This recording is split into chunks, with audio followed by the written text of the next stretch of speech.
Les histoires du soir vous sont racontées par l'équipe du CPIE RINA Chita dans le cadre des Nuits de la Lecture 2025.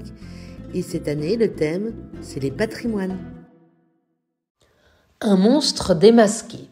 Aux éditions Galéa par Fabrice Fenouillère dans C'est pas des salades, 150 chroniques scientifiques et culturelles, étonnantes mais bien réelles. Un monstre démasqué. N'y aurait-il pas anguille sous roche ? Si l'on avait enfin découvert dernièrement qui se cache derrière l'énigmatique monstre du Loch Ness. Des biologistes néo-zélandais viennent en effet de prélever des centaines d'échantillons d'eau du célèbre lac écossais et y ont trouvé de grandes quantités d'ADN d'un animal très particulier. Alors, Nessie, ce reptile aquatique préhistorique qui a fait beaucoup fantasmer et qui serait resté enfermé dans le loch depuis l'extinction des dinosaures, serait-il un requin, un poisson-chat géant ou un plésiosaure ?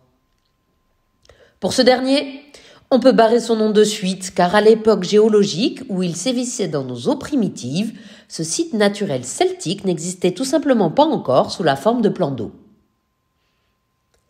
Pour mener cette enquête historique à son terme possiblement définitif, les scientifiques ont prélevé 250 échantillons d'eau à divers endroits et profondeurs du lac et ont pu bénéficier d'un catalogue exhaustif de l'ensemble des organismes peuplant les lieux depuis des décennies.